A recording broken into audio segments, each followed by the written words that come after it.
Okay. Hey, everybody, it's Mike B, the Silver Devil, the Dark God of the Clipper, and we're back with Uncle Al for another session. Let's do this. Hi. So, how's it been since we last seen each other, Al? Any good magic? No, actually, I'm still been concentrating on this foot thing, but thankfully to you, it's almost finished now. Is it? Yeah, it's a lot better than it has been. Yeah. As long as it's healing, and sometimes this heat and moisture in the air can make it really difficult for wounds to heal. I know that too. Yep.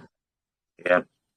I had a motorcycle fall on me when I was in Vietnam, and the muffler burnt my leg, and it got infected badly. Like the weather just wouldn't allow it to heal. It was terrible. Yeah. But I'm glad you're on the mend there. That's cool.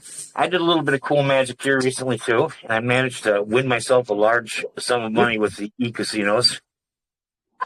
Yep. It's cool. Congratulations. Cool. Yeah.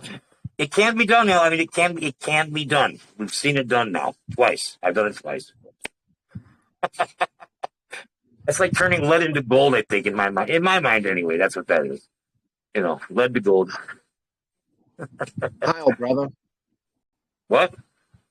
Hail, brother. Yeah. Hell yeah. What was I going to say? This week, I wanted to talk a little bit about guards and wards. We discussed it last week briefly, and I don't think it gets enough coverage. I really don't. Okay. The problem with banishment is unless you're going to be religious about your banishment, like you're doing it all the time, every day, which you should be anyway, really, you know. If you're not going to be religious about it in keeping that atmosphere psychically clean and good hygiene in your house or in your temple especially, wards are going to be the way to go. Wards restrict the movement of spiritual entities into and out of warded areas or guarded areas. There are a lot of ways to skin a cat when it comes to this. There's a lot of ways to do this. Some people prefer to use entities to make guards out of for certain areas or locations. That's a different animal. We'll cover that on a different day. We'll just go with the basics right now for this. Whenever you're going to do guarding or warding for a room, I wanted to say banish first, because you don't want to trap something inside the room that can't get out.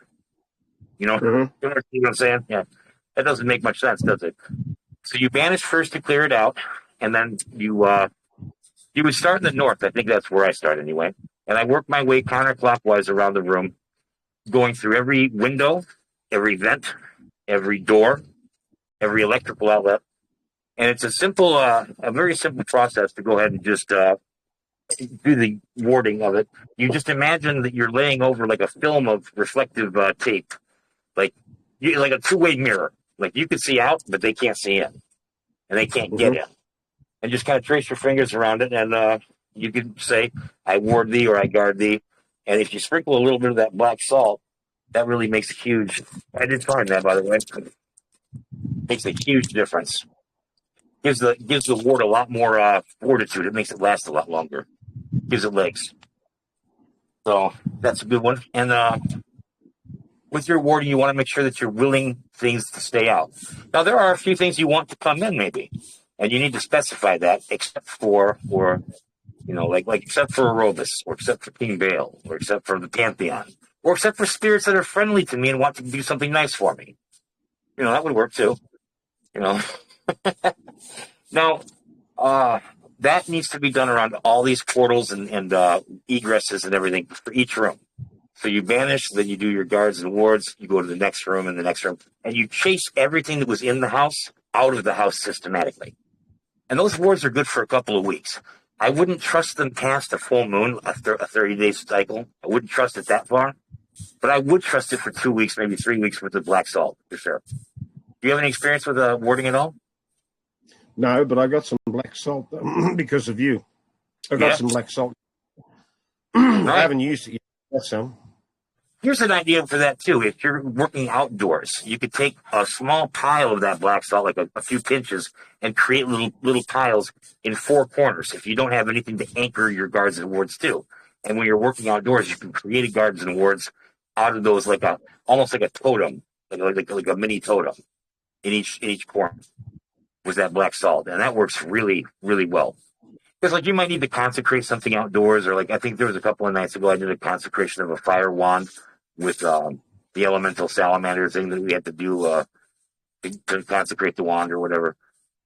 Yeah, it's fun, but you got to work outside for that. So that's guards and awards, and it's important, guys, because what happens is this ceremonial magic, as you know, is going to attract a lot of attention in the astral to you, and people are going to come and say, "Hey, I wonder what this dude's doing. Let me see what's up." The most common mistake that beginners make with evocation or invocation, even, is calling the wrong entity.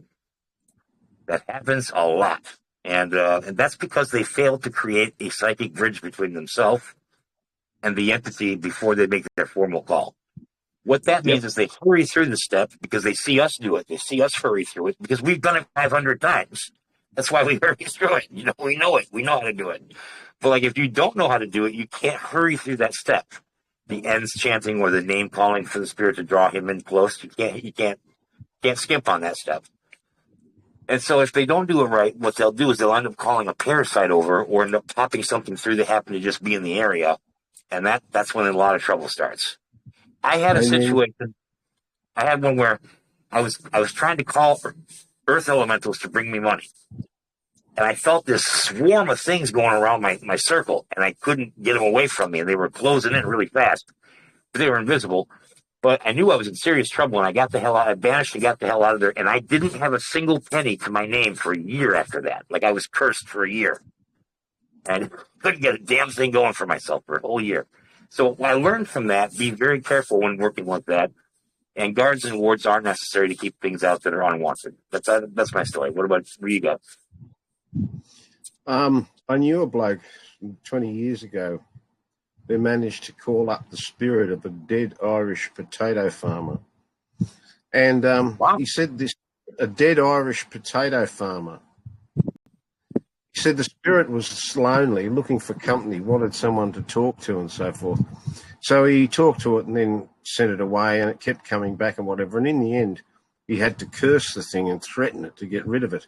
But you do come across sort of low-grade spirits that are just out there, they just happen to be in the area. Oh, look, a light's come on over there. I'll go and see what's happening, You've got to know how to get rid of the bastards. Yeah. Well, part of the problem is that not every creature wants to go into the light. Right? Not everybody thinks that that's a great idea. Like it doesn't seem like a wonderful idea to everybody. And some of these lower grade entities, they can't live out their passions in that world because there's nothing concrete to do with. So they need us. And what they try to do is make an attachment or slip into us like a hand in a glove, and they drink themselves crazy. Or yep. So that they can experience being drunk again in a human form. So I see a lot of that shit too, and we see is like unhealthy like entity attachments, and it's with that subject, man. An ounce of prevention is worth 10 pounds of cure. Not having a problem with it to begin with is the way to go. Yeah. I agree. Yeah. Because then you're going to have to come to somebody like me or you, and it's going to be an arm and a leg to get that out of you. Because it's not going to be any fun ripping that thing out, Sure. Yeah. The other thing I want to talk about was color magic today, Al. And this is going to sound kind of retarded. I mean, maybe it's stupid. I don't know. But I used to collect these antique glass bottles when I was a kid. Red, yellow, blue, green. And after they were really cleaned up really well, I would put water in them and I would leave them out in the sun for about 2 hours and let the sun radiate through that stained glass and into the water. And I found with time and objective experimentation, like with friends, that certain colors would give certain properties of energy. Like, it's hard to explain, but it's almost like it carries a charge. And it dawned on me, it does carry a charge. So then I had another idea. I took paper and I took people's pictures and I would put them in between two colored slips of paper and work on them energetically that way. And the paper really makes a huge difference when it comes to the coloring and what's around the photo of the person. You can really do a lot with that. And then, obviously it can escalate from there, but that's a really good basic technique. The technique was done by a guy named Buckland, Raymond Buckland. I don't know if you remember him as an author. He was some British No. dude, but he's like he called it a placket, and it's like a little case or a paper case that he would make for pictures, the photos that would go in, and he could just see the face, and the rest of the photo was encased in the colored paper. And there he would do his visualization and his light and doing the energy push out there onto it. And it had some really miraculous results. And I've experimented with it myself, and I had some good luck with it. Have you ever done anything like that? No, I've never done anything like that. But with regard to color magic, Anton LaVey spent a bit of time in, I forget, I think it was The Complete Witch. I think it's now called The Satanic Witch, talking about color magic. And there's a few interesting things. If you're going to open a bar, an alcohol bar, the way to make sure you're successful is to ensure that the floor of the bar is pillar box red, either painted or tiled or carpeted pillar box red, because once people get on a pillar box red carpet, they just can't get off. They just don't go. Another thing he said was if you're going to the charity function, you know you're going to be asked for money and you're not really happy about spending too much money on this charity, wear dark chocolate brown suit with a lighter brown shirt and brown tie and brown shoes and brown socks, and subconsciously it lets people know that you're poor, so you don't get hassled for money all the time. Everyone else will, but subconsciously, oh, there's a poor bastard in a brown suit, I better not go and hassle them, you know. So yeah, there was another story about years ago. I read about this office, some office in America. I forget what they did, but they just got into the office, and all these people started fighting each other, physically fighting each other and knocking people around and stuff. And eventually they had to get some experts in to see if they could find out what was wrong with the office that was causing this problem. And they started knocking each other around, you know, and then they worked out it was something to do with the lights, the colouring of the lights. And they changed the colour of the light globes and everyone got back to being normal. But yeah, colour can be really, really important. And I've always remembered the bit about the pillar box red floor and the brown suit. Yeah, that's a very good anecdote for that. That's very good. Speaking of the satanic witch, we were talking about that briefly earlier, the difference between theistic Satanism and atheistic Satanism. And I thought maybe you'd like to share some words about that. Okay, look, I got into magic when I was about 10 years old. This was back in the early 1970s in Australia. There's not much around. There's bugger all around, and anything I could find in the local library was just too complicated to understand. But I did come across a cheap copy, a rare copy of paperback, The Satanic Bible by Anton LaVey. And Anton, although I don't believe he was atheistic, I believe he was atheistic for commercial reasons, public relations reasons. Nonetheless, his magic tended to concentrate upon what you could do, what energy you could pull in, what energy you could direct, all that sort of stuff. And being a young kid with books I couldn't understand, but I could understand that one, that's what I concentrated on. So I concentrated on collecting energy by the El Haz rune, you know, where you put your arms up like this and your palms together and your feet together and your palms facing the sky, and you call in the energy that you need, and it collects just above your solar plexus, and then you point out where you want the energy to go. I used to do a lot of that stuff years ago. Also, you can pull the energy in and then, you know, cross over. What's that? The sign of Osiris dead or risen or something? Anyway, Yep. And the energy will stay in your body and all that. So that's what I did. And then later on, I had my own legal practice in Sydney's western suburbs. I used to do primarily criminal law because you meet a better class of client. Anyway, one rainy Friday afternoon, my secretary was taking a call and another call came through, and I just picked up the second phone, and it was a person I vaguely knew. And he told me some strange story about constitutional stuff and whatever, and I asked him, did he have anything? And he said he had 5 pages, and he faxed those to me. And that rainy Friday afternoon changed my life. Now, at this time, I wasn't doing very much at all in the way of magic. What I was trying to do was keep body and soul together, pay off a house, keep an office running, employ people, keep giving money to my woman, make sure all of that sort of thing. And it's not real easy. Anyway, the upshot of that was that the be-all and end-all was on the 28th of November 2000, I was forced to leave the legal profession. And at that point, I started to realise that what I'd been doing for the last 3 years was actually not ceremonial, but actually pretty heavy magic. I got into a group called the Order of Nine Angles, particularly their early stuff. They were one of the first left-hand path groups online. Their book, The Black Book of Satan, or Codex Suros, I can't recommend that highly enough. And in that, they started to talk about this thing called ionic magic, which is pretty complex. But I realised that for 3 years, I had been engaged in ionic magic, and I'd had the bull by the arse because I was trying to get things changed through the law courts, and then I realised that what this was about was political stuff. So that's when I went. That's when I went full on political. In 2006, the government raided the home I was living in, looking for documents, which they never found because I didn't have any. Nonetheless, when they left, I've never been so angry in my entire life.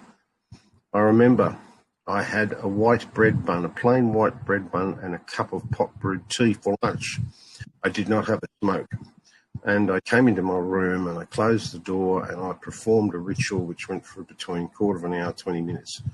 I have never sweated as much in my entire life. It wasn't dripping off me, it was running off me in rivulets. Now that means that there was a spiritual entity or entities that had come, because whenever they come, I always perspire, big time. And this was running off me. I did not do banishing. I did not construct a circle.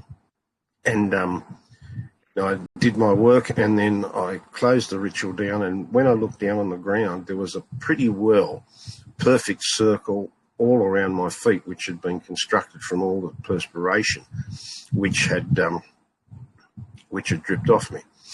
I went to the bathroom, took my clothes off, threw them into the bath. I had a shower, a quick shower. I got out, I got dressed, and then I had a beer and I had ice water, and I had a beer and I had ice water and I had a beer, because I was really worried that I was going to end up in hospital. I was so dehydrated. I've never lost as much perspiration before or since. Anyway, nothing happened that afternoon.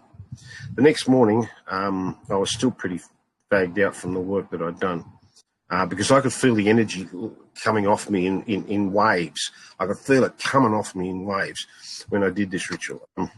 Next morning, nothing happened. Next morning, 10 o'clock, I'd had breakfast, I'd had a shower and a shave and a shoe shine, and at 10 o'clock, my telephone rang, and I got the information that I needed. And I spent that day and the next day and the day after that drafting up an email. This is how you can do magic. This is not ceremonial magic. This is just magic with common things. I spent that day and the next two up until 4:30 on the third day, 3:30 on the third day, organising an email to the second largest Chinese newspaper in the world. I had to make it look like a newspaper story, but it was actually a political story. And I sent it off. Because every media outlet in China has someone there who's not only conversant in English, but also is a member of the Communist Party, and they make sure that nothing untoward gets in the papers. And that's who I was aiming it at. And then the next day, that was at 3:30. The next day at 3:30, I received a phone call from the guy who used to be the webmaster of this web page that was around, which I directed the Chinese to.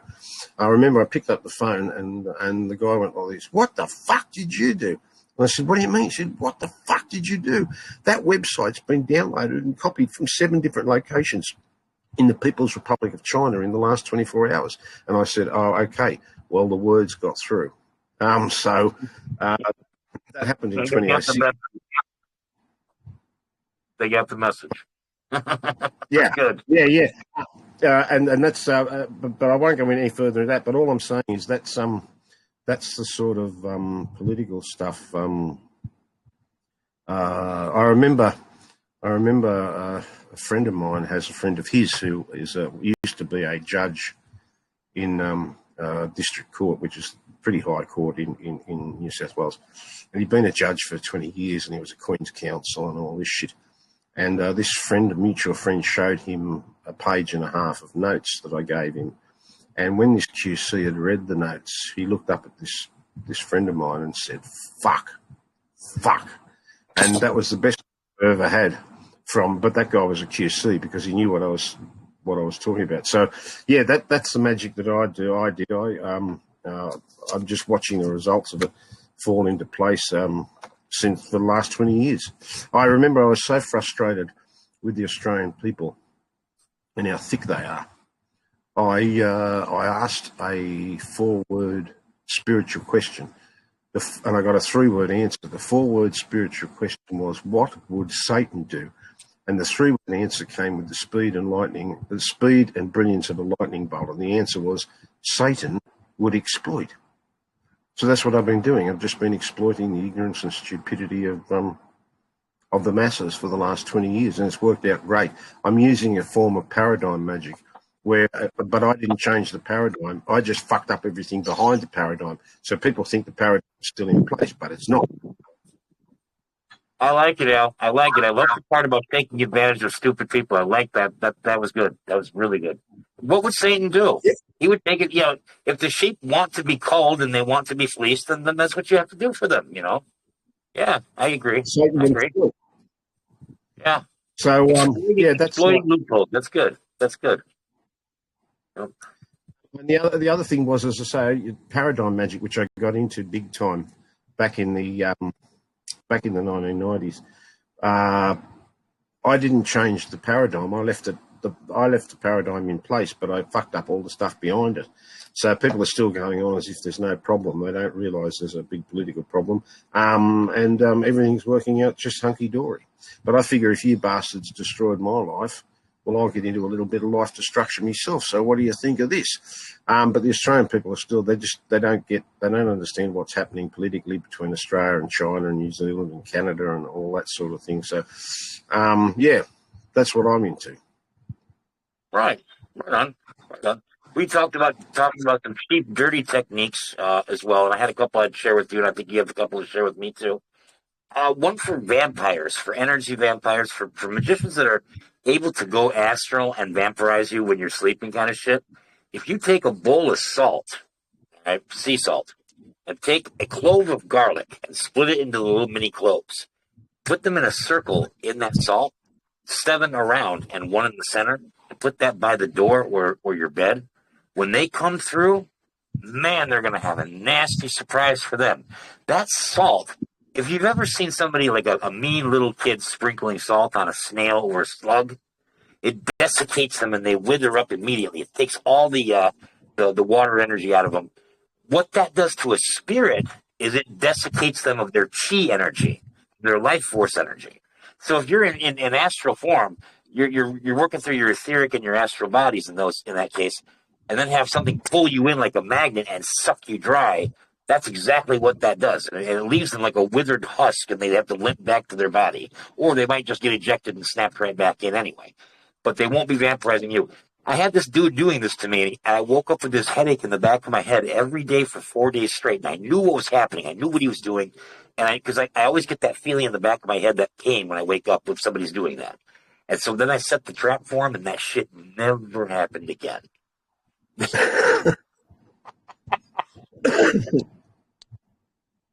Lovely. You go drain somebody else, bro.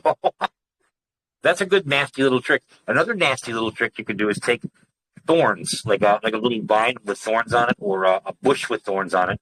Take the stalk with the thorns, and you can take that and put together 2 iron nails and wrap them around with the thorny stalk. Put that near your door, like a caltrop. Ooh! Yeah, that's another one. If ghosts want to come in there, man, they're going to catch one hard. For some reason, spirits, and I don't know the answer to this, maybe you do. they gravitate towards crystals and minerals and metals. Like metals can actually trap, you know. Um, I was a part of a fraternity where we had to take off any metal objects during initiations, and I didn't understand why at the time. And I figured out later it's because there's spirits that are helping the initiation along that we don't see. They don't want trapped in, your ring. Is essentially what it's about. And that's where a lot of cursed objects come from too, Al. Like people don't realize that. Like when they buy Saudi gold or they buy gold from Lebanon and they think that they got a great deal, and it turns out that they've got some jinn trapped in there that's been in there for like 10 years and he's pissed. Yeah, man. 3 wishes, no. Not going to be 3 wishes, man. But because I see cases like that. But anyway, but yeah, that's a neat trick. That's cheap and dirty, like with the salt and the garlic and everything. You got a couple of those for our listeners here? I've never done this myself, but I've suggested it to others, and they have done it and said that it worked. There was a person having a problem with a new boss at their work, and they had access to the boss's office. And I said, get there early, sit in their chair, and pretend to have a great big shit. Let it just pretend you're having a great big shit, a pile of stuff on their chair, then put the chair back and go. And when they come in and sit down, guess what they'll be sitting in all day? A big pile of your shit. And apparently this person did it, and it worked really well. This person was a magician, and that worked really well, but I've never done it myself. Aleister Crowley did that to Mathers in his house in his mansion in England. He came in dressed as an executioner, took his pants down and took a dump in the foyer, and it was a sign to break the magical power of McGregor. And he ended up losing that court case and lost the rights to his own work. Interestingly enough, yeah, you're right, Al. That is a valid technique. Yeah, I can see who inspired that. The genie. There's a story in Richard Burton's 1001 Arabian Nights where this genie trapped in a bottle, and for the first few hundred years, he says, whoever releases me, I will serve them for the rest of their life. But after some time had gone by and he was still in the bottle, he said, whoever releases me, I will kill. Yeah, we see some of that. You'll have that in some of your bigger jobs, Al. You will have that in some of your bigger jobs. I see some vengeful spirits, man. I really do. And like when I say vengeful, man, I mean like I tell people, look, if you have a little bit of bad luck, you're not cursed, just deal with it. But when there's 3 major incidents in very short succession, like now let's check. Let's do some divination and check.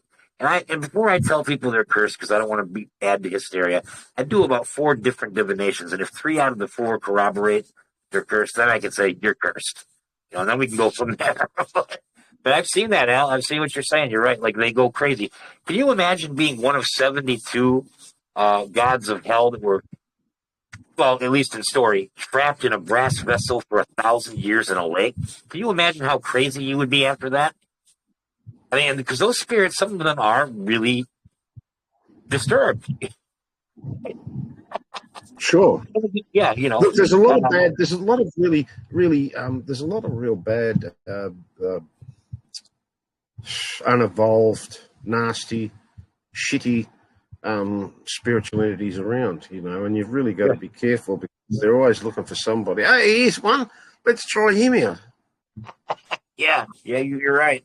You're absolutely right about that. I think that the choice of patron, if somebody wants to have a blood pact patron, is one of the most important decisions that a magician is going to make if they're going to have one, number one. And if they are, who it's going to be. Because if they don't jive with their personalities, it's not going to be a good pact. It's going to be a bad pact. And it's not going to be beneficial to the magician. Like there's spirits like Belial. I love Belial. He's great. But he's very strict and very heavy-handed, and I can't do that as a magician because I'm too lazy and too, there's things I just can't do. So he and I would not be a good pair together. But like Aropus, for example, like we've been together a long time. He and I have a good jive with our personality. It's almost like I'm hanging out with BoJack sometimes. The cartoon, the BoJack horse. He reminds me of him sometimes. He's great. But yeah, you're right. There's a lot of bad spiritual entities out there, and they don't mean well for us. And not everybody that says they're your friend and smiles at you is actually your friend. You're right. One of the easiest spirits for new people, one of the easiest spirits for the practitioners to work with and I know I've discussed this with you before, but one of the best and nicest and sexiest is Nama. Oh yeah, yep, yeah. She said, "I still have your invocation to her." Yep. Yeah, still have that. That's fantastic. That's a fantastic You can piece of man. almost smell her. Yeah, like a yeah, yeah. Yeah, she's intense. She's She's really extremely intense. Yep. she's really well, she's and nobody that I know has ever run into any trouble working with her, and she's certainly given me some great results. Not only does she give great results, it's very easy to have such awe and reverence of her that you don't have the problem of maybe not having the right attitude or right frame of mind with her. Like when she comes on That's right. strong, she comes like a truck, and you're like, oh my god, wow! Like gives you that spooky, etheric presence, and it's cool, very cool. Another one who's like that reminds me like is Andromalius. When he comes on, he's really strong with it, and gives you this like I don't know otherworldly feeling, like he's from a different part of the universe entirely. When he shows up, it's very alien. It's cool though. I mean, it's like in a cool way, unless he's mad at you, and then it's not cool. But as long as you do it the right way, there's a right and wrong way to do everything. But anyway, Al, I have to jet here in a minute, but it's been awesome. We got to do this again. We got to do this again for sure. Yep. Okay.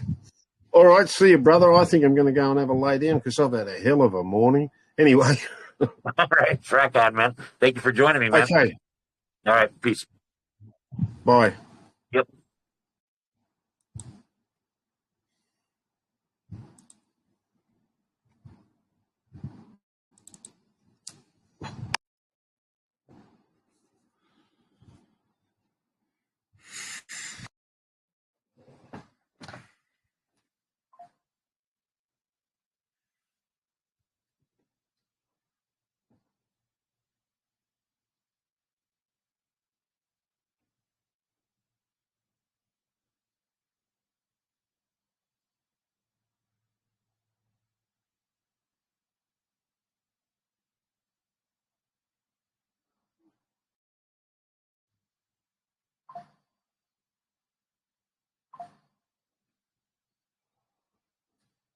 Fuck, if I had a go, if I had a go.